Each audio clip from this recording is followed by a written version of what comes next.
Assalamu alaikum wa rahmatullahi ta'ala wa barakatuh. So Ramadan is approaching and it's approaching really fast. And one of the things we need to prepare for is the fasting, the act of fasting itself.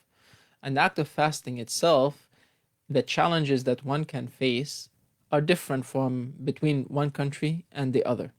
In some countries, fasting is very short because the day is very short. And in other countries, fasting is very long because the day is very long. And in both of these circumstances, there are challenges because for a place where fasting is short, a person might not feel the physical benefits of fasting.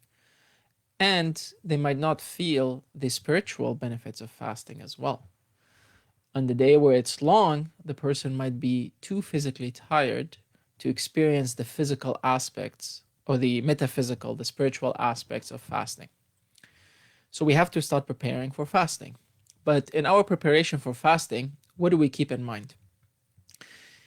What we need to keep in mind is that fasting is of three levels. There is the ordinary people fasting, and there is the special people fasting, and then there is the extra special people fasting. And in Arabic, this is Sawm al-Awam, and then Sawm al-Khawas, and Sawm Khawas al-Khawas. So what's the difference between these three levels and how do they come into helping us prepare for Ramadan? The first level, the ordinary fasting or the ordinary people fasting, the mere objective of it is people just stop eating and drinking. That's it. They stop committing the invalidators of fasting. And the Prophet, peace be upon him, he said in a hadith that كم من صائم ليس له من صومه إلا الجوع والعطش. How many people that fast that get nothing, no benefit, no spiritual benefit out of their fasting, except that they feel hungry and they feel thirsty. Feeling hungry and thirsty is beneficial because fasting is physically beneficial to people. But the ultimate purpose of fasting is not just merely physical, it is very spiritual. Where Allah subhanahu wa ta'ala tells us in Surah Al-Baqarah that He has commanded us to fast and He has written fasting for us, just like He has written fasting for other nations before us, so that we may achieve that awe of God, that awareness of God. So we really don't want just to be at the level of the ordinary people fasting. So hence we have to look at the next level. And the next level is the special fasting. And the special fasting is different from the ordinary fasting in the sense that during the time that the person is fasting, they also abstain from committing anything that might lessen the reward of their fasting. So that is, they would protect their limbs, their eyes, their ears, their tongue, their hands, and their feet from committing anything that is sinful.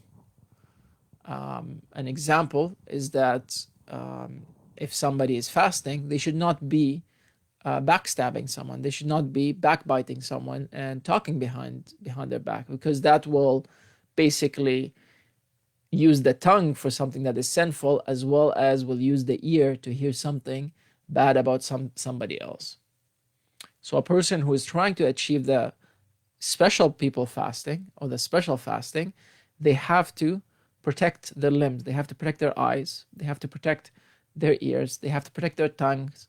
That's three. They have to protect their other peripherals like hands and feet. And on top of that, when they come to break their fast, they don't only break it on permissible food or food that was bought using money that was gained in a permissible way, but also they do not overeat. They do not overindulge in halal, well acquired and well paid for food. No, they eat and they keep the amount of food that they consume to only what they need, to only to the bare minimum, to stay in that status of focus and that status of spirituality.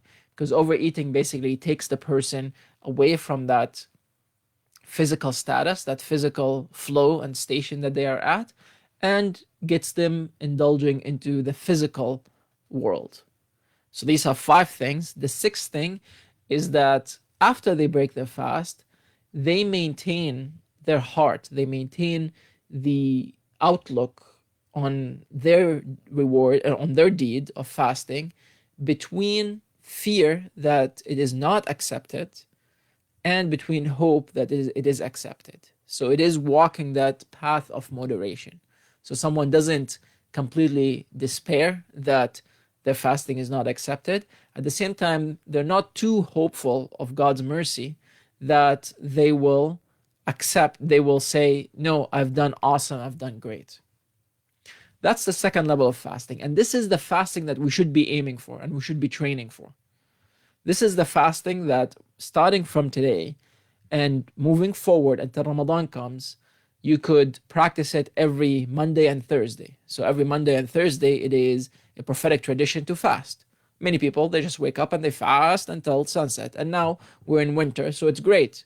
And you could slowly and gradually build up the number of hours you can fast if you start from now. So when Ramadan comes and you have 16 hours to fast, you have already built that stamina. So when Ramadan comes and you're fasting, you're able to focus on spirituality.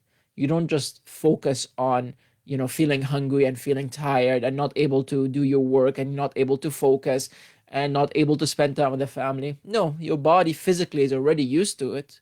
So now you could elevate yourself to the spiritual level and start doing things that are extra than what you were doing before Ramadan.